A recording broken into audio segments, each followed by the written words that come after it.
तो hello everyone, नमस्कार।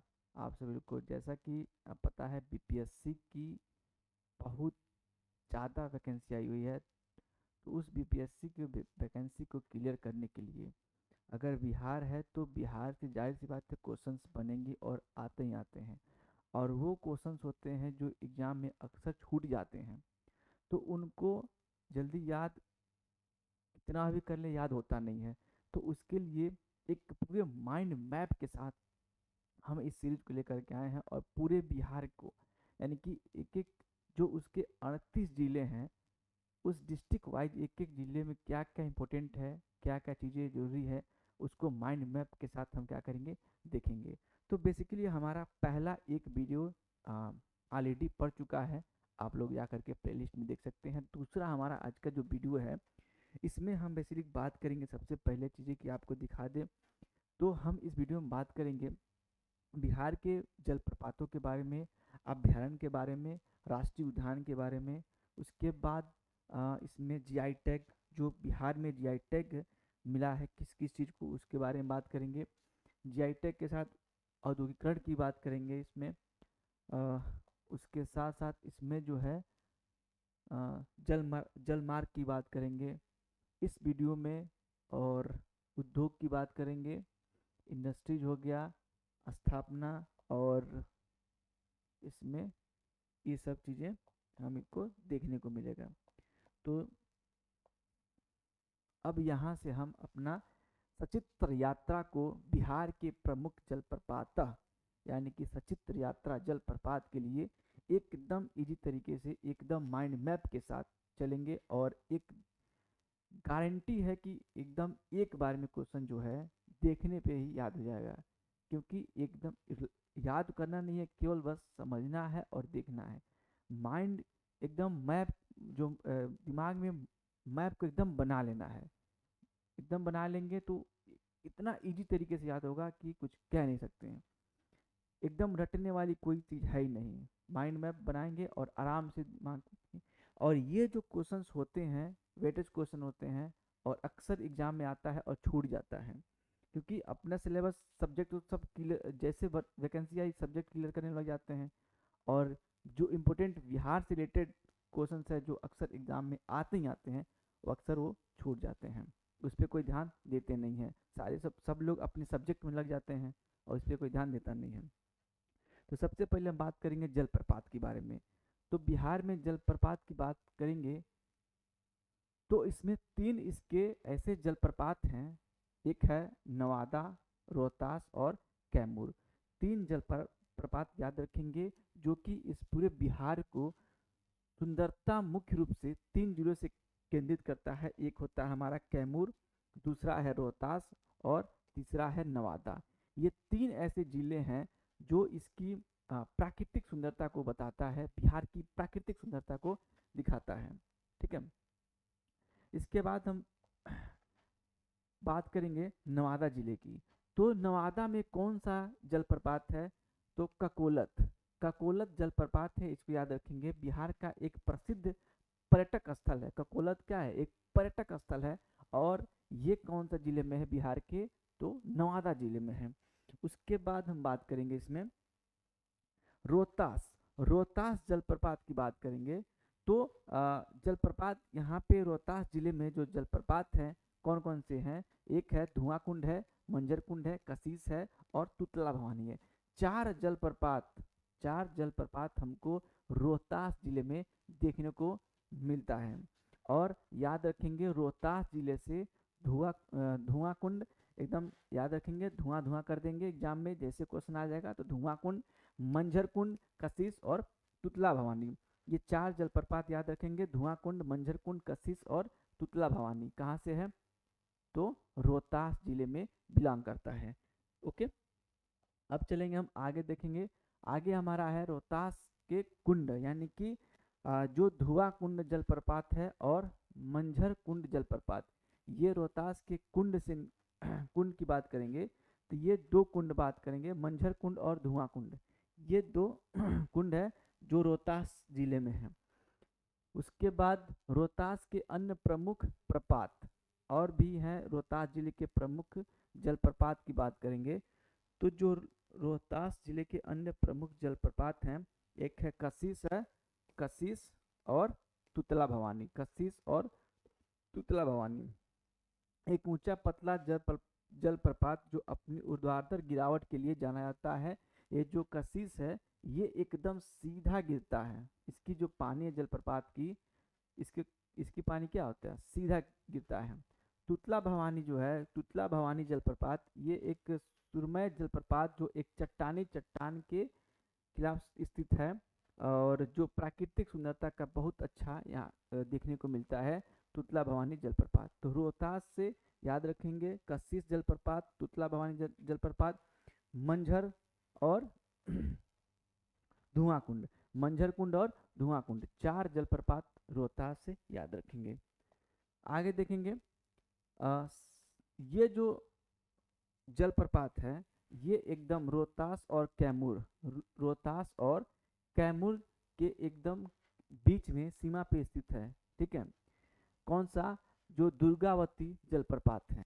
Okay, जो दुर्गावती जलप्रपात है ये दोनों के कैमूर जिला और रोहतास जिले के एकदम बीच में है दुर्गावती जलप्रपात।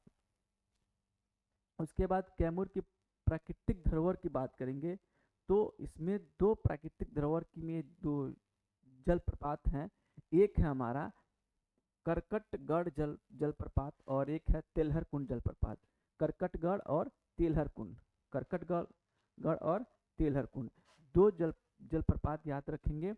अब इसमें एक बार जो भी हम देखें, ठीक है, एक बार और देखेंगे। नवादा में ककोलत जलप्रपात है और रोहतास में 4 कशिश, धुआं कुंड, मंझर कुंड और तुतला भवानी जलप्रपात। उसके बाद कैमूर में है करकटगढ़ और तेलहर कुंड। ठीक है, और रोहतास और कैमूर के दोनों के बीच में स्थित है दुर्गावती जलप्रपात। यानी कि टोटल जो है 8 जलप्रपात हमको बिहार से देखने को मिलता है। एक है ककोलत, कशिश, धुआं कुंड और मंझर कुंड, उसके बाद तुतला भवानी और दुर्गावती, तुतला भवानी और दुर्गावती 8 टोटल जलप्रपात हैं बिहार में। याद रखेंगे कैमूर, रोहतास जिले भी याद रखेंगे। फिर उसके बाद अपनी विरासत को इसको पहचानिए और अपने विरासत को बचा के रखिए।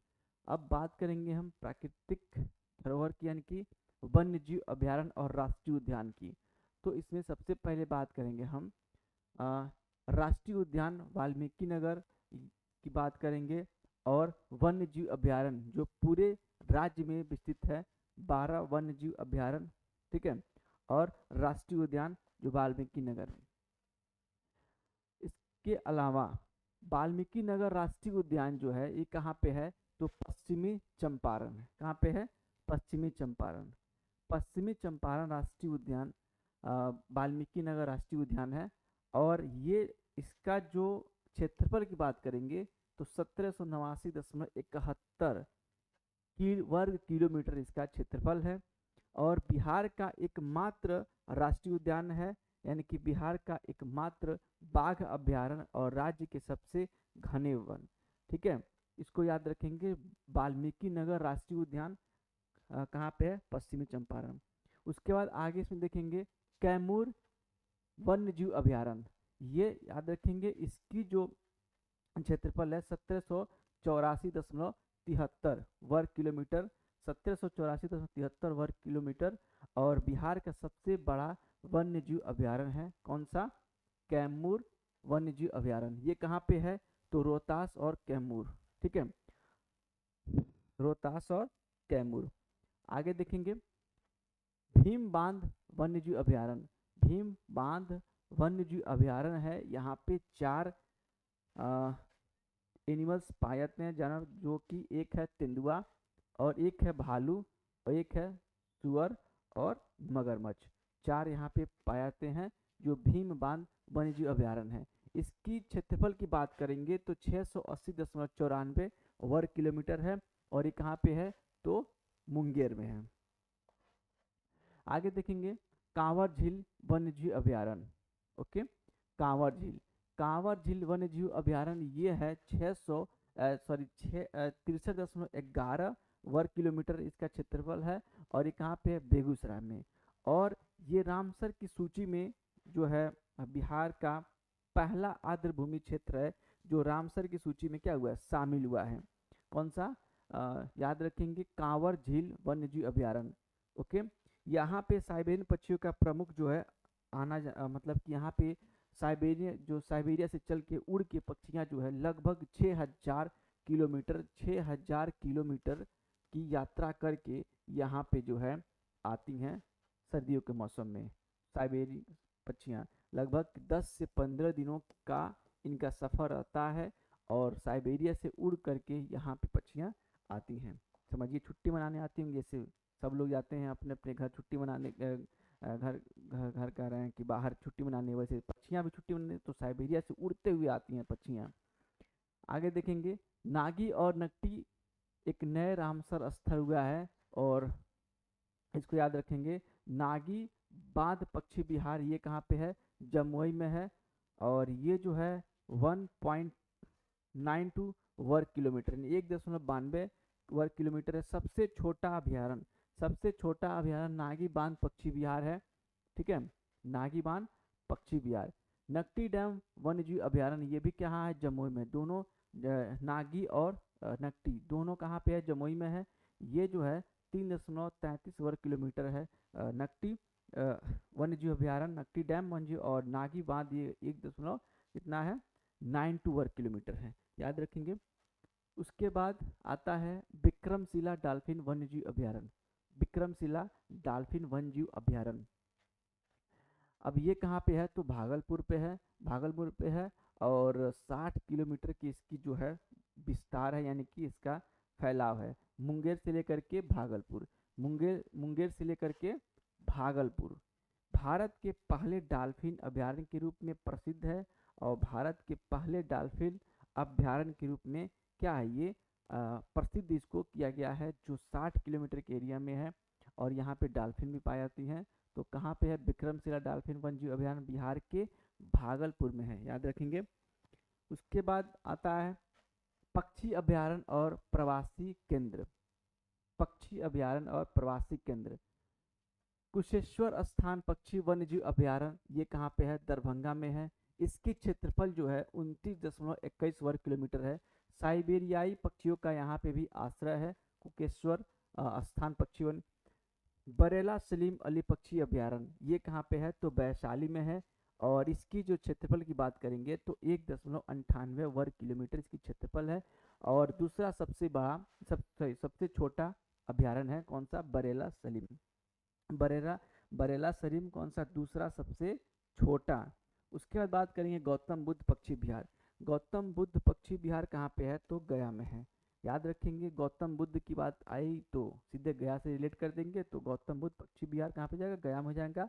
और 138.33 वर्ग किलोमीटर इसकी क्या है, क्षेत्रफल है। आगे बात करेंगे हम अन्य प्रमुख अभयारण्य की बात करेंगे, तो एक है हमारा राजगीर वन्यजीव अभयारण्य, ये कहाँ पे है, नालंदा में है, और 35.84 वर्ग किलोमीटर इसकी क्या है, क्षेत्रफल है। उदयपुर वन्यजीव अभयारण्य ये पश्चिम चंपारण में है, और 8 वर्ग किलोमीटर की इसकी है। रजौली वन्यजीव अभयारण्य ये नवादा में है, 27.27 वर्ग किलोमीटर इसकी क्या है, क्षेत्रफल है। उसके बाद बात करेंगे एक नज़र में, तो सबसे बड़ा अभयारण्य कौन सा है, कैमूर का है, जो 1784.73 स्क्वायर किलोमीटर इसका क्षेत्रफल है। और सबसे छोटा नागी जो 1 ये जमुई में है। सबसे छोटा कहाँ पे है, जमुई में है। और नवीनतम रामसर स्थल में कौन जुड़ा है, नागी और नकटी, ये 2024 में क्या है, जुड़ा हुआ है। ठीक है, नागी और नकटी। एकमात्र राष्ट्रीय उद्यान की बात करेंगे तो वाल्मीकि नगर है। ठीक है, आगे चलेंगे तो बिहार के वन्यजीव अभयारण्य को जो हम एक बार अच्छे से देखेंगे पूरे मैप के साथ इसमें। तो वाल्मीकि नगर राष्ट्रीय उद्यान कहाँ पे है, पश्चिम चंपारण, जो सबसे बड़ा है, 1789 लगभग 1780 किलोमीटर वर्ग किलोमीटर का यह बिहार का एकमात्र राष्ट्रीय उद्यान है। इसमें बिहार के सबसे घने वन पाए जाते हैं। बिहार का एकमात्र बाघ अभयारण्य इसके अंदर है। उसके बाद भीम बांध एवं वन्य जीव अभयारण्य की बात करेंगे तो कहाँ पे है, मुंगेर में है। 680 इसका वर्ग किलोमीटर क्षेत्रफल है। तेंदुआ, भालू, सुअर, मगरमच्छ के लिए क्या है, ये प्रसिद्ध है। तो क्वेश्चन आ सकता है कि इन चारों में से किसी को दे देगा कि तेंदुआ, भालू, सुअर या मगरमच्छ में से ये कौन सा वन्य जीव अभयारण्य जो है प्रसिद्ध है। तो याद रखेंगे भीम बांध वन्य जीव अभयारण्य। ठीक है, भीम बांध वन्य जीव अभयारण्य याद रखेंगे इसमें, भीम बांध वन्य जीव अभयारण्य। गौतम बुद्ध पक्षी विहार कहाँ पे है, गया में है। ये 138 वर्ग किलोमीटर में है। उसके बाद कांवर झील कहाँ पे है, बेगूसराय में है। ये कितना है, 63 वर्ग किलोमीटर में है। साइबेरियाई पक्षियों का यहाँ पे क्या है, आना जाना है। और रामसर सूची में शामिल बिहार का पहला आर्द्रभूमि क्षेत्र है कौन सा, कांवर झील। उसके बाद कैमूर वन्य जीव अभयारण्य जो है रोहतास और कैमूर यानी कि 1784 इसकी जो है वर्ग किलोमीटर क्षेत्र पर बिहार का सबसे बड़ा वन्य जीव अभयारण्य है। ओके, उसके बाद याद रखेंगे नागी बांध पक्षी विहार, ये जमुई में है। और नकटी डैम ये यहाँ है, जमुई में है। और नागी ये जो है 1.2 जो सबसे छोटा अभयारण्य है। उसके बाद राजगीर वन्य जीव अभयारण्य नालंदा में है। और उदयपुर वन्य जीव अभयारण्य पश्चिम चंपारण। रजौली वन्य जीव ये कहाँ पे है, नवादा में है। और कुशेश्वर स्थान पक्षी वन्य जीव अभयारण्य कहाँ पे है, दरभंगा। विक्रमशिला डॉल्फिन वन्य जीव अभयारण्य कहाँ पे है, भागलपुर। और बरेली सलीम अली पक्षी विहार ये कहाँ पे है, अभयारण्य पक्षी अभयारण्य वैशाली, जो दूसरा सबसे छोटा अभयारण्य है। और पहला कौन सा है, तो नागी है। नागी बांध पक्षी विहार ये कहाँ, जमुई में है और सबसे छोटा है। चलिए अब बात करेंगे हम इसके बाद छोटा सा मोटिवेशन जीआई टैग के बारे में। अब हम बात करेंगे जीआई टैग के बारे में। ठीक है, तो जीआई टैग का देखते हैं। सबसे पहले कुल 13 यहाँ पे उत्पाद हैं और हस्तशिल्प उत्पाद जो है बिहार के 6 हस्तशिल्प उत्पाद हैं और 6 कृषि उत्पाद है जीआई टैग में शामिल। और एक मिष्ठान उत्पाद शामिल है। यानी कि कुल टोटल जो है 6 6 12 और एक 13 कुल टोटल उत्पाद जीआई टैग में शामिल है। अब इसमें देखेंगे 13 को, तो सबसे पहले हमारा आता है हस्तशिल्प कला और कौशल। बिहार की माटी से उपजी विश्व स्तरीय कलाकृतियाँ की बात करेंगे तो सबसे पहला आता है हमारा मधुबनी चित्रकला, जो कि बहुत फेमस है और अक्सर एग्जाम में देखने को मिलता है। अभी फिलहाल जो स्टेट का एग्जाम हुआ था उसमें भी पूछा था मधुबनी, उसके पहले भी मतलब ज़्यादातर पूछता रहता है मधुबनी चित्रकला के बारे में। तो मधुबनी चित्रकला ये कहाँ का है, तो मिथिला का है। और मंजूषा आर्ट कहाँ का है, तो भागलपुर का है। मधुबनी चित्रकला और मंजूषा आर्ट, इसको याद रखेंगे, भागलपुर। उसके बाद सुजनी कढ़ाई, सुजनी कढ़ाई ये कहाँ पे है, तो मुजफ्फरपुर जो इसका स्थान है वहाँ से फेमस है सुजनी कढ़ाई। और भागलपुर का है सिल्क। ठीक है, भागलपुर का सिल्क।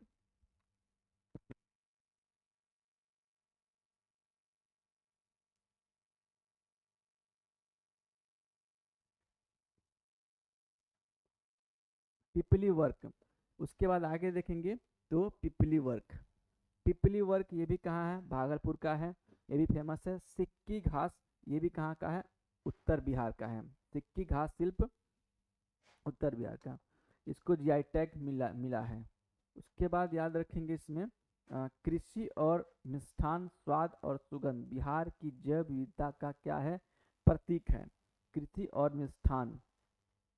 ठीक है, शाही लीची जो कहाँ का है, मुजफ्फरपुर। जो लीची क्या होता है, बहुत बड़ा बड़ा, जो शाही लीची मुजफ्फरपुर का क्या होता है, बहुत बड़ा बड़ा होता है।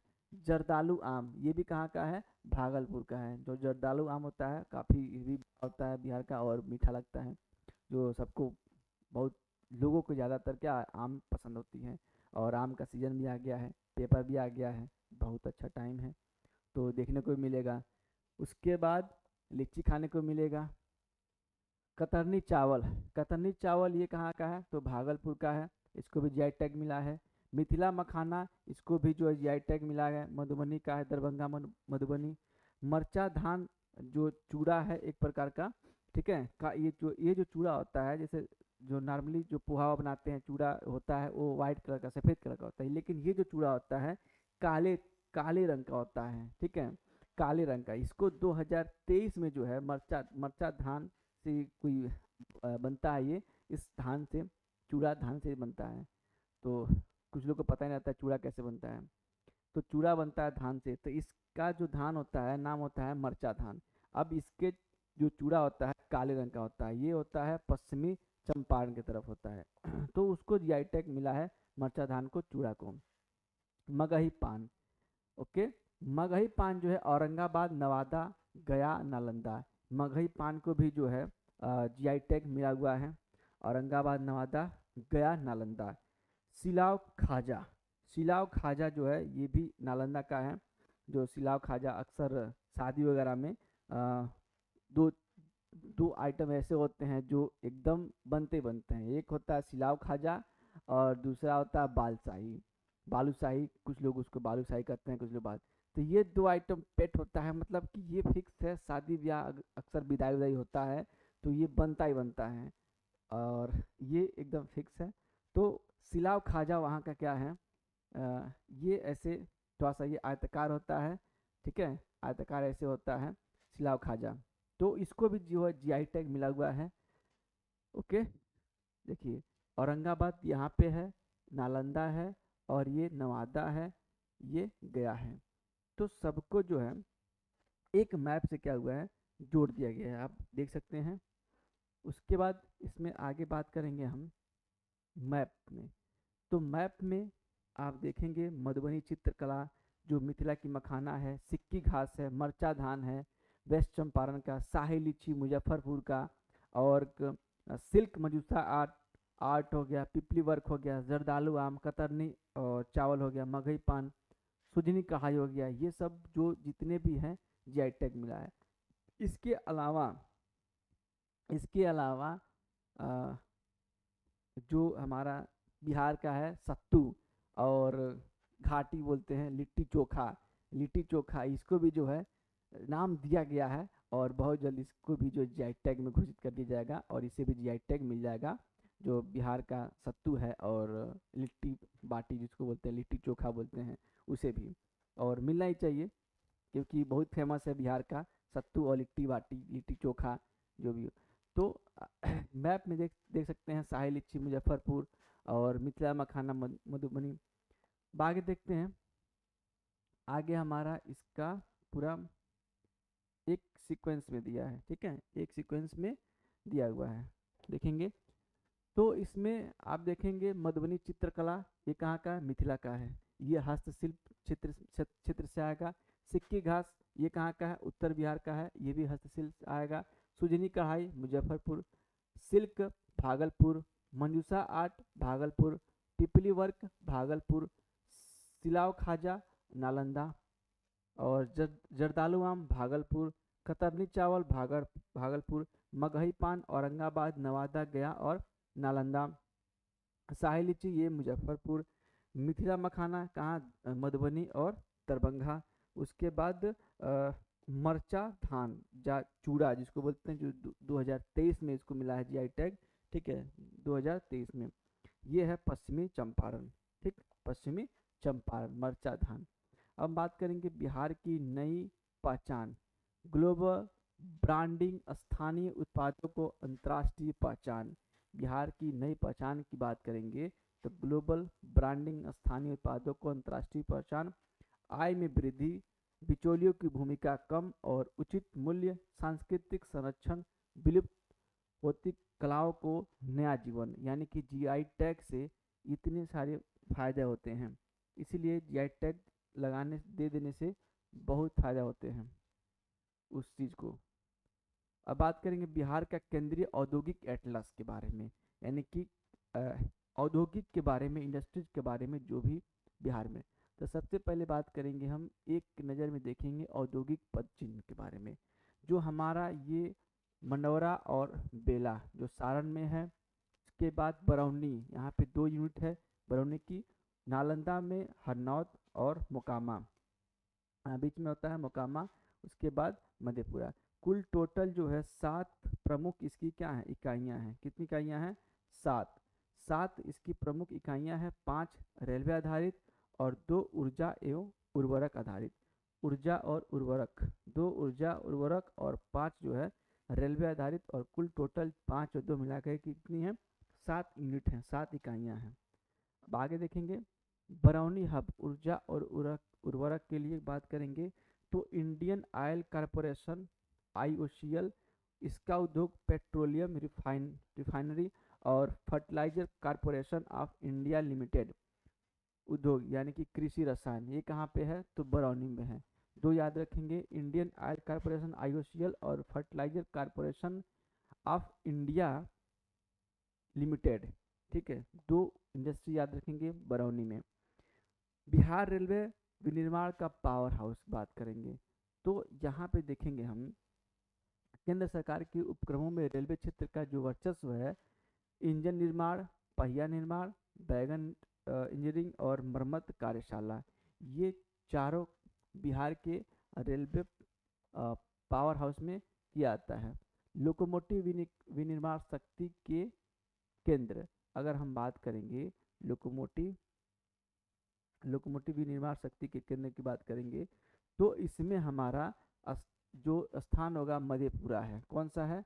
मधेपुरा में रेलवे विद्युत इंजन का कारखाना, और सारण के मनौरा में डीजल एवं इलेक्ट्रिक इंजन कारखाना, यानी कि दोनों कारखाना कहाँ पे है? एक मधेपुरा में है और एक सारण में है। बिहार के सारण में और एक बिहार के मधेपुरा में। चलिए आगे देखेंगे रोलिंग स्टॉक और इंजीनियरिंग के क्षेत्र में देखेंगे तो इसमें हमारा रेल पहिया कारखाना, जिसका स्थान कहाँ पे? सारण के बेला में, जहाँ पे जो ट्रेन होती हैं और ट्रेन के जो पहिए होते हैं उस पहिए का कारखाना कहाँ पे है? सारण में है। कहाँ पे है? सारण में। उसके बाद Bharat wagon and engineering company limited, एक जो कंपनी है ये कौन सा कंपनी है? भारत वैगन, जो उसके जो बोगी होती हैं, इंजन की बोगी होती हैं यानी कि डब्बे होती हैं, उनको बनाने का काम करते हैं। ये कहाँ पे कारखाना? मोकामा में है। कहाँ पे है? मोकामा में। आगे देखेंगे इसमें रख रखाव और परिचालन, कैरेज रिपेयर रेल वर्कशॉप, यानी कि ये कहाँ पे है? नालंदा के हरनौत में। ठीक है, नालंदा के हरनौत में। आगे देखेंगे फोकस जिला दोहरी विनिर्माण क्षमता, जो कि इसमें मनौरा है और बेला है। डीजल और इलेक्ट्रिक इंजन कारखाना, ये याद रखेंगे मनौरा, और रेल पहिया कारखाना ये याद रखेंगे बेला। डीजल एवं इलेक्ट्रिक इंजन कारखाना क्या याद रखेंगे? मनौरा। अब आगे देखेंगे केंद्रीय उपक्रम की बात करेंगे हम तो इसमें बरौनी से याद रखेंगे 2 चीज़। बरौनी से याद रखेंगे एक उर्वरक और एक याद रखेंगे रिफाइनरी। एक उर्वरक और एक रिफाइनरी, एक है इंडियन ऑयल का और एक है फर्टिलाइजर कॉरपोरेशन का। और मोकामा में याद रखेंगे भारत वैगन, जो बोगी बनाने का यानी कि डब्बा बनाने का, ट्रेन का डब्बा बनाने का जो बोगी होता है वो उसको याद रखेंगे मोकामा में। और रेलवे विद्युत इंजन याद रखेंगे मधेपुरा से। उसके बाद रेल पहिए का जो भी कारखाना है ये कहाँ पे है? सारण में। कहाँ पे? सारण में।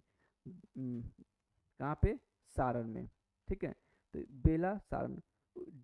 डीजल और इलेक्ट्रिक इंजन ये कहाँ पे है? मनौरा यानी कि सारण में ये भी। उसके बाद कैरेज रिपेयर ये नालंदा के हरनौत में, यानी कि टोटल जो हमारा इंडस्ट्रीज की बात करेंगे, ठीक है, इंडस्ट्रीज की बात करेंगे तो यहाँ से भी क्वेश्चन बनते हैं।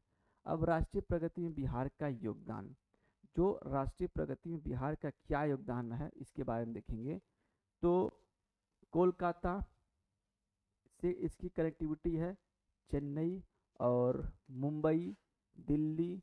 ठीक है, सामग्री यहाँ से यानी कि जो बिहार है, बिहार से पूरे जगह से यहाँ पे है, फिर यहाँ पे है, मुंबई में है, फिर इसके बाद दिल्ली में है, यानी कि चारों तरफ क्या है इसका फैलाव है।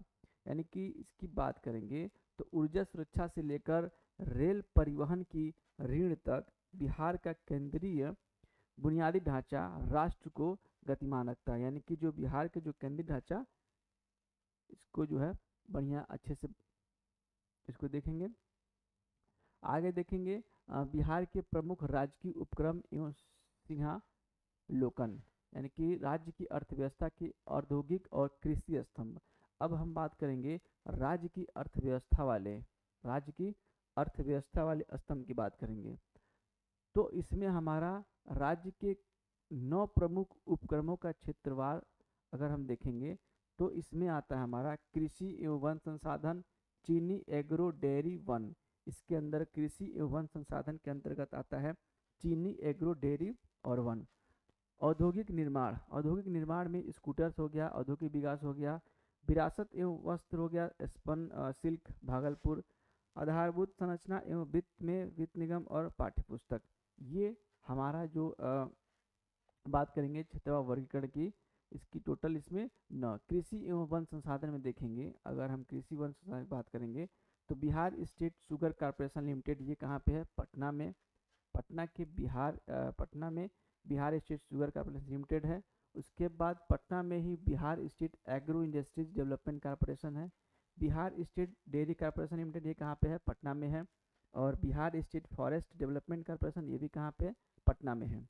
ओके, उसके बाद आगे देखेंगे तो औद्योगिक विकास का इंजन की बात करेंगे तो Bihar state industrial development corporation limited, ये भी कहाँ है? पटना में है। यानी कि विशेष निर्माण इकाइयाँ, यानी कि बिहार स्टेट स्कूटर्स लिमिटेड, ये पटना के फतुहा में। उसके बाद रेशम, Bihar state spun silk Bhagalpur, एक सिल्क सिटी की पहचान की दिलाता है ये भागलपुर। ठीक है, आगे देखेंगे इसमें कौन सा है? आधारभूत सहायता यंत्र, यानी कि बिहार स्टेट फाइनेंस कॉर्पोरेशन, ये है जो वित्तीय सहायता पटना को देता है, ये वित्तीय सहायता करता है, ये पटना में है। और Bihar state text book publishing corporation limited, ये भी कहाँ है? तो शिक्षा को प्रसार करता है, ये भी कहाँ पे है? पटना में है। उसके बाद आगे देखेंगे इसमें औद्योगिक केंद्रीकरण भौगोलिक विशेषता, यानी कि अब हम इसमें बात करेंगे फतुहा स्कूटर्स लिमिटेड और भागलपुर में स्पन सिल्क। प्रशासनिक केंद्र की बात करेंगे तो 7, इसमें प्रशासनिक केंद्र में 7 उपक्रम है। और औद्योगिक केंद्रीकरण की बात करेंगे तो अधिकांश उपक्रम राजधानी पटना और उसके आसपास जितने, यानी कि पटना इसकी राजधानी है, बिहार की राजधानी क्या है? पटना और उसके आसपास क्षेत्र में है। अगर हम एक लाइन में इसमें देखेंगे तो Bihar state scooters limited Fatuha Patna में, और Bihar state sugar corporation limited, ये भी कहाँ है? पटना में है। Bihar state agro industry development corporation, ये भी पटना में है। Bihar state dairy corporation limited Patna, और बिहार स्टेट स्पन जो सिल्क की बात करेंगे भागलपुर, और Bihar state industry development corporation limited Patna, Bihar state forest development corporation Patna, और बिहार स्टेट फाइनेंस कॉर्पोरेशन, ये भी कहाँ है? पटना। उसके बाद Bihar state text book publishing corporation, ये भी कहाँ पे है? पटना में ही है। यानी कि अप्रॉक्स सारा पटना में है, बस एक भागलपुर अलग है। ये बिहार स्टेट स्पन सिल्क, इसको अगर हटा दे तो सारा जो है उपक्रम जो देखेंगे ये पटना में है। बिहार का औद्योगिक परिदृश्य। ठीक है, अब हम बात करेंगे कृषि एवं वन आधारित उद्योग, चीनी, प्लाईवुड, कागज, भारी उद्योग एवं ऊर्जा, यानी कि तेल शोधक, उर्वरक, सीमेंट। उसके बाद शहरी विनिर्माण में चमड़ा भी, औषधि, और वस्त्र एवं हथकरघा में रेशम, सूती वस्त्र और कालीन यहाँ पे बनाए जाते हैं। ये होता है कृषि एवं आधारित वस्त्र उद्योग परंपरा और उत्पादन में। कालीन निर्माण, अब कालीन कहाँ कहाँ के बनते हैं ये भी देखिए। रेशम सिल्क सिटी, इसको सिल्क सिटी बोलते हैं, भागलपुर हो गया, ठीक है, पटना हो गया, सिवान हो गया, गया हो गया, और ओबरा यानी कि औरंगाबाद, ये सब कालीन निर्माण है। यहाँ जगह क्या होते हैं? कालीन बनते हैं। कृषि और वन आधारित उद्योग की बात करेंगे तो इसमें कागज उद्योग यानी कि जहाँ कागज बनता है, यहाँ ये कहाँ बनता है, रोहतास, समस्तीपुर और दरभंगा, 3 जगह याद रखेंगे, रोहतास, समस्तीपुर और दरभंगा। प्लाईवुड उद्योग की बात करेंगे तो हाजीपुर, पूर्णिया और पटना, यहाँ पे जो है प्लाईवुड बनता है। ठीक है, हाजीपुर, पूर्णिया और पटना। उसके बाद आगे देखेंगे इसमें तो ऊर्जा और निर्माण की बात करेंगे तो रोहतास और बरौनी। बरौनी में है औद्योगिक इसकी इंडस्ट्रियल इंडस्ट्रियल कैपिटल की बात करेंगे तो इंडस्ट्रियल कैपिटल बरौनी के बेगूसराय। ठीक है, बेगूसराय के बरौनी में है औद्योगिक राजधानी, जहाँ पे ऑयल रिफाइनिंग, तेल शोधन और उर्वरक, फर्टिलाइजर। फिर उसके बाद रोहतास में इसको खनिज हब भी है, यानी कि सीमेंट, यहाँ पे रोहतास में सीमेंट बनता है, द मिनरल कॉम्प्लेक्स।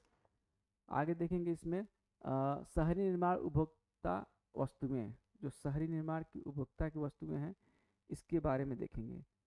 तो सबसे पहले देखेंगे मुजफ्फरपुर और पटना।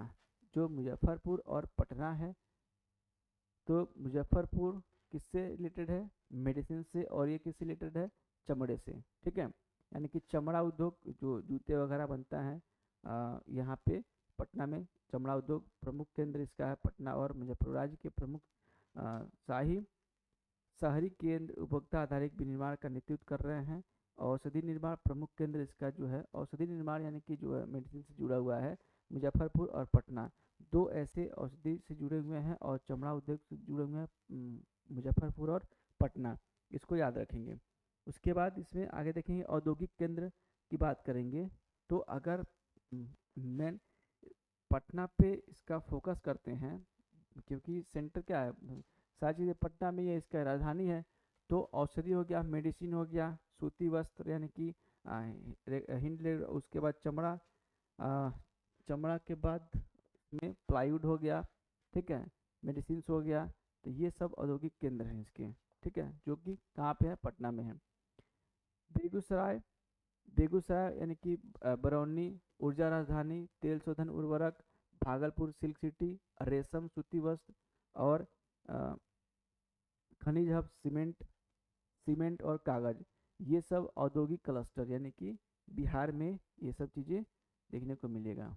ठीक, डाटा इसमें देख सकते हैं, चमड़ा का पटना, मुजफ्फरपुर, चीनी का पश्चिमी चंपारण, पूर्वी चंपारण, कागज का समस्तीपुर, रोहतास, दरभंगा, रेशम का भागलपुर, और उसके बाद सूती वस्त्र का गया, पटना, सिवान। ठीक है, गया, पटना, सिवान, भागलपुर, औषधि का मुजफ्फरपुर और पटना, सीमेंट का रोहतास, उर्वरक बरौनी, बेगूसराय, प्लाईवुड हाजीपुर, पूर्णिया, पटना, कालीन ओबरा, औरंगाबाद, और तेल शोधन कहाँ है, बरौनी, बेगूसराय। अब आगे देखेंगे, इसका निष्कर्ष ये निकलता है कि जो उत्तर बिहार, ये हमारा क्या है, बिहार है, ये हमारा जो बीच का बिहार है। ठीक है, ये उत्तर का बिहार है और ये दक्षिण का बिहार है। ठीक है, अगर हम देखेंगे उत्तर बिहार, दक्षिण बिहार और मध्य बिहार की बात करेंगे तो खनिज और पारंपरिक उद्योग, खनिज और पारंपरिक उद्योग, सीमेंट, कालीन, ये हमारा दक्षिण बिहार। भारत का औद्योगिक विकास जो संसाधन और भूगोल को बताता है। विनिर्माण और भारी उद्योग, पटना और बेगूसराय, पटना और बेगूसराय, जो भी निर्माण की चाहे भारी उद्योग, भारी इंडस्ट्रीज है, वो कहाँ पे है, पटना और बेगूसराय में। कृषि आधारित उद्योगों का केंद्र जो है, जैसे चीनी हो गया, प्लाईवुड हो गया, कृषि आधारित, ये सब कहाँ पे है, उत्तर बिहार में है। कहाँ पे, उत्तर बिहार में। बाकी मध्य बिहार में पटना और बेगूसराय है। ठीक है, इसको याद रखेंगे। आगे देखेंगे बिहार की प्राकृतिक धरोहर। जो बिहार की प्राकृतिक धरोहर है, इसमें 1 राष्ट्रीय उद्यान, 12 वन्यजीव अभ्यारण्य और 3 रामसर स्थल इसके प्राकृतिक धरोहर मानेंगे। ठीक है, प्राकृतिक धरोहर मानेंगे। अब इसमें देखते हैं, सबसे पहला चीज कि बिहार का प्राकृतिक मानचित्र की बात करेंगे तो वाल्मीकि नगर राष्ट्रीय उद्यान, ठीक है, उदयपुर वन्यजीव अभ्यारण्य, ये पश्चिमी चंपारण में है। सलीम अली पक्षी अभ्यारण्य, ये कहाँ पे है। उसके बाद कुशेश्वर स्थान पक्षी वन्यजीव, ये कहाँ पे, वैशाली में है। कांवर झील, ये रामसर स्थल में जो है बहुत जल्द जोड़ा गया था। तो ये पूरा इसको जो है पूरा मैप में देख सकते हैं, ये हमारा क्या है, बिहार है। क्या है, बिहार है। और बिहार का ये कैमूर है, ये गया है, नालंदा है, यहाँ वैशाली है, यहाँ बेगूसराय है, ये भागलपुर है, ये मुंगेर है, ठीक है। और ये जमुई है जो सबसे छोटा अभ्यारण्य यहाँ पे जमुई में। और यहाँ पे है, ये नवादा है। तो ये पूरा मैप में आप देख सकते हैं वन्यजीव अभ्यारण्य, ठीक है। इतने वन्यजीव अभ्यारण्य है पूरे एक मैप पे देख सकते हैं। अब आगे देखेंगे उत्तरी सीमा हिमालय की तराई, यानी कि वाल्मीकि नगर राष्ट्रीय उद्यान बिहार का एकमात्र राष्ट्रीय उद्यान है। उदयपुर वन्यजीव अभ्यारण्य, यानी कि जो इसकी पश्चिमी चंपारण, ये जो बिहार है, ठीक है, ये क्या है, बिहार है। तो बिहार के जो चंपारण की बात करेंगे तो ये आता है पश्चिमी चंपारण में, ठीक है। पश्चिमी चंपारण यानी कि वाल्मीकि नगर राष्ट्रीय उद्यान कहाँ पे है, पश्चिमी चंपारण, ठीक। अब आगे देखेंगे उत्तर बिहार के वेटलैंड्स पक्षियों का बसेरा की बात करेंगे तो जहाँ पे कुशेश्वर स्थान पक्षी अभ्यारण्य, यहाँ पे साइबेन पक्षी को देखने को मिलता है। और बडैला सलीम अली पक्षी अभ्यारण्य, ये जिला कहाँ पे है, वैशाली में है। उसके बाद कांवर झील, कांवर झील एशिया की सबसे बड़ी गोखुर झील है। कांवर झील क्या है, एशिया की सबसे बड़ी क्या है, गोखुर झील है। कांवर झील अन्य वन्यजीव अभ्यारण्य ये कहाँ पे है, तो बेगूसराय में है। कहाँ पे है, बेगूसराय में। और इसे भी जो है रामसर स्थल को क्या किया गया है, शामिल किया गया। रामसर स्थल को स्थल में क्या किया गया, शामिल किया गया है। उसके बाद इसमें देखेंगे गंगा के विक्रमशिला डॉल्फिन वन जीव अभ्यारण्य, ये कहाँ पे है, विक्रमशिला डॉल्फिन वन जीव अभ्यारण्य, ये है भागलपुर जिले में। कहाँ पे, भागलपुर जिले में। भारत का राष्ट्रीय जलीय जीव इसको कहते हैं, भारत का राष्ट्रीय जलीय जीव इसमें पाई जाती है, यानी कि जो गांगेय डॉल्फिन होती हैं इसमें पाई जाती हैं, ठीक है, गांगेय डॉल्फिन। आगे देखेंगे दक्षिणी पठार बिंद की वन की बात करेंगे, कैमूर वन्य जीव अभ्यारण्य, ये जिला कैमूर में है। क्षेत्रफल की दृष्टि से बिहार का सबसे बड़ा अभ्यारण्य है। अगर हम क्षेत्रफल की दृष्टि से बात करेंगे तो बिहार का सबसे बड़ा वन्य जीव अभ्यारण्य ये है कैमूर जिला, ठीक है, जो बिहार के एकदम नीचे की तरफ है, ठीक है, कैमूर जिला। अब आगे देखेंगे इसमें हमारा इतिहास और प्राकृतिक संगम, गौतम बुद्ध और राजगीर पंत। राजगीर पंत वन्यजीव अभ्यारण्य ये नालंदा में है और गौतम बुद्ध वन्यजीव ये गया में है, ठीक है। ये नालंदा है और ये गया है, ऐसे याद रखेंगे। तो गौतम बुद्ध कहाँ पे है, गया में। उसके बाद मध्य बिहार के वन की बात करेंगे, यानी कि बीच में नवादा में। तो नवादा में है राजौली, राजौली वन्यजीव अभ्यारण्य कहाँ पे है, ये नवादा में है, ठीक है। उसके बाद देखेंगे मुंगेर की हरी भरी वादिया की बात करेंगे तो ये रहा मुंगेर। मुंगेर ये है, यहाँ पे जो है भीम बांध वन्यजीव अभ्यारण्य है मुंगेर में। और यहीं पे जो है मगरमच्छ और भालू, तेंदुआ, सुअर यहाँ पे पाए जाते हैं, ठीक है। उसके बाद रामसर स्थल में नागी और नकटी दो जलाशय पक्षी अभ्यारण्य को शामिल किया गया है जो जमुई क्षेत्र में आते हैं, जिसमें जो नागी है ये सबसे छोटा पक्षी अभ्यारण्य है, इसको याद रखेंगे। उसके बाद कांवर झील ये कहाँ पे है, बेगूसराय में है। मैप में देख सकते हैं ये यहाँ पे है। और ये दोनों नागी और नकटी जलाशय जमुई में है, ओके। ये भी देख सकते हैं। इसमें अगर हम बात करेंगे तो टोटल 8 हमारा क्या है इस सूची में देख सकते हैं। आगे देखेंगे प्राकृतिक संरक्षण हमारा दायित्व, यानी कि जो भी हमारा दायित्व बनता है कि इसकी संरक्षण करना है। जो भी अभ्यारण्य है, जो भी वन जीव अभ्यारण्य, उसकी क्या करना है, संरक्षण करना है। बिहार का विमानन परिदृश्य, अब हम विमानन परिदृश्य की बात करेंगे। चलिए, तो बिहार का ये मैप, बिहार का क्या है, मैप। यहाँ पे रक्सौल है और ये जो है अंतर्राष्ट्रीय दिखाता है, ये संकेत किसको है, अंतर्राष्ट्रीय, इंटरनेशनल। और ये दिखाता है रक्षा को। और ये जो है जोगबनी, दरभंगा और रक्सौल, ये जो दिखाता है घरेलू, डोमेस्टिक यूज के लिए, ठीक। अब हम बात करेंगे वैश्विक संपर्क, बिहार के अंतर्राष्ट्रीय हवाई अड्डों के बारे में बात करेंगे, किसके, अंतर्राष्ट्रीय। तो राज्य का प्रमुख द्वार की बात करेंगे तो पटना, ठीक है। यहाँ पे जो अंतर्राष्ट्रीय श्रेणी की जो है हवाई अड्डा कहाँ पे है, पटना को दिखाता है, यहाँ पे बीच में है पटना, ठीक है। इसको याद रखेंगे। उसके बाद आता है गया। गया अंतर्राष्ट्रीय हवाई अड्डा, ये जो है ये भी अंतर्राष्ट्रीय हवाई अड्डा है। जस्ट पटना यहाँ बीच में है, उसके नीचे कहाँ पे है, गया। उसके नीचे कहाँ पे है, गया। ओके। उसके बाद गया के बाद आता है क्षेत्रीय संपर्क घरेलू हवाई अड्डे की बात करेंगे। तो घरेलू हवाई अड्डे में कौन सा आता है, वो तो अंतर्राष्ट्रीय गया और पटना। घरेलू में दरभंगा हवाई अड्डा, ठीक है, दरभंगा हवाई अड्डा ये कहाँ पे है, दरभंगा में है, ये है दरभंगा। ठीक है, अब आगे देखेंगे। आगे जोगबनी हवाई अड्डा और रक्सौल हवाई अड्डा, दो याद रखेंगे। ये अररिया के जोगबनी में है, ठीक है, अररिया के जोगबनी में है। और रक्सौल के पूर्वी चंपारण, ये पूर्वी चंपारण यहाँ पे है रक्सौल हवाई अड्डा। और ये जो है जोगबनी हवाई अड्डा है, ये कौन सा है, जोगबनी हवाई अड्डा।